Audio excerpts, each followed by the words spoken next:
dernière chose, je ne parle pas que de Wesley. Je quitte son agence parce qu'il a eu de tels propos dans le passé. Ok, il était jeune. Moi, je ne l'accepte pas. C'est mon choix. Mais il n'y a pas que Wesley. Il y a trop de racistes de nos jours. Et j'en ai marre d'entendre, oui, mais moi, je suis pas raciste puisque ma voisine, elle est algérienne. Tu peux être raciste et aimer le couscous. Et en plus, le bon couscous avec les boulettes, les merguez et tout. Arrêtez, s'il vous plaît. Il y en a marre du racisme. Il faut qu'on lutte contre ça. Il faut qu'on se batte contre ça. Point barre.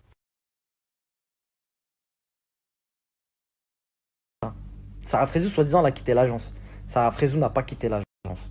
Mais maintenant que je l'ai dit, c'est possible qu'elle quitte l'agence. En fait, les influenceurs, ils sont en train de vous faire une douille. Ils sont en train de vous mettre une douille et vous dire, ouais, je me désolidarise de Wesley. Je quitte l'agence WeEvent pour quelques temps, Crary. Et ils vont faire genre, je passe en direct avec les marques. Donc en fait, toutes les marques qui vont poster, ils vont faire semblant qu'ils sont passés en direct pour pas que vous attaquiez les marques. Voilà la stratégie. Voilà la stratégie qu'ils ont envie d'adopter pour vous mettre la douille.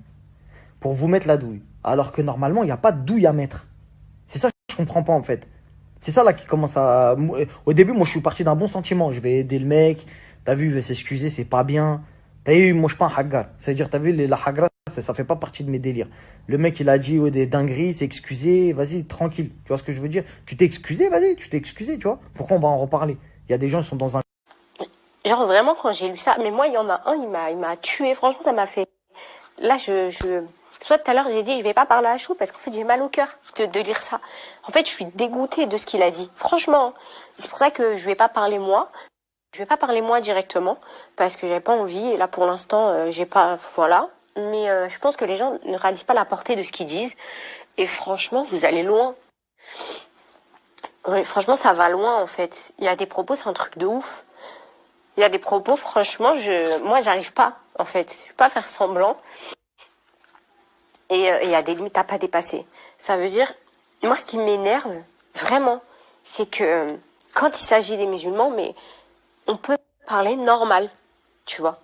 C'est pas grave. Alors, moi, je suis pour les gens communautaires. C'est bien d'être communautaire. Enfin, je suis pour. Quand on est communautaire, c'est cool. Il y en a qui ont décidé d'être communautaires. Moi, j'ai choisi la mixité. Mais pour autant, je suis mariée avec un musulman et qui ne l'était pas avant. Donc, ça veut dire je suis pas non plus pro-communautaire et tout. Mes enfants sont métis. Ils sont pas 100% algériens. Ils sont algériens réunionnais. Et j'en suis hyper fière. Et je pense qu'on peut aussi... Je pense qu'on peut être aussi communautaire, genre dire voilà, moi je suis algérien, je me marie avec un Algérien, je suis malien, je me marie avec une malienne, je suis juif, je me marie avec un juif, je suis chinois, je me marie avec un chinois. Il y a aucun problème. Mais en fait, là où je suis pas d'accord, où je suis plus d'accord, c'est quand on va mais vraiment vomir en fait sur les autres communautés, vomir. Parce que là, ce que j'ai lu,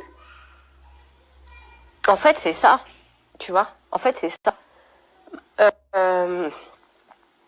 En fait, ça me revient dans ma tête et ça m'est...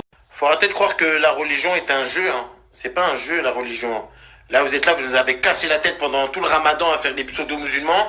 Et après, à la fin du ramadan, ça fait son anniversaire avec des grandes bouteilles d'alcool. Et aujourd'hui, ça dit, non, là, écoutez, en tant que musulmane, il faut pardonner. Non, mais attends, là, ça fait peur, là. C'est une maladie, là. Non, vraiment, les gens, ils se sont trompés de religion. Ta femme, elle a un voile décapotable, frérot. Wesh. Un jour, elle a le voile. Un jour, elle l'a pas. Un jour, oh, on est où, là? On est dans un bateau, là. Le voilier s'enlève. Je vais dire à tous les influenceurs de poster et je m'occupe de faire sauter tes réseaux. Explique ton...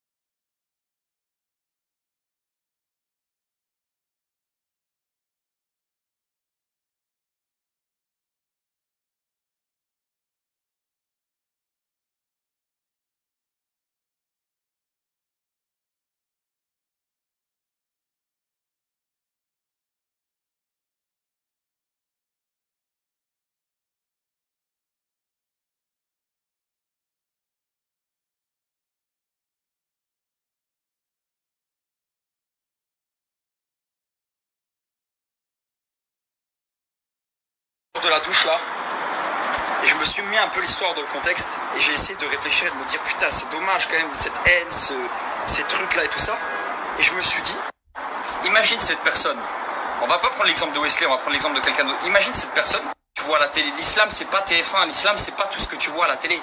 L'islam, c'est pas les infos. L'islam, c'est pas tout ce qu'on voit, tuer, machin, frapper sa femme et tout. L'islam, c'est pas ça. L'islam, c'est la paix, c'est le bonheur, c'est la joie. Et là, la personne, ça lui fait un déclic. Et là, à partir de ce moment-là, elle vit avec des parents racistes. Jusqu'à ses 20 ans, la personne, elle est raciste. Elle a des propos racistes envers les musulmans. Et qu'un jour, à 21 ans, cette personne-là, elle rencontre un musulman. Un musulman qui lui ouvre les yeux. Un musulman qui lui dit, écoute mon frère, l'islam, c'est pas ça. L'islam, c'est pas ce que tu... La personne-là devient plus raciste. Et imaginez, c'est le cas avec Wesley. Aujourd'hui, Wesley, c'est le cas. Il est plus raciste. Et il l'a été. Et vous êtes là à remuer le couteau dans la plaie, le tourner, l'enfoncer, le retirer,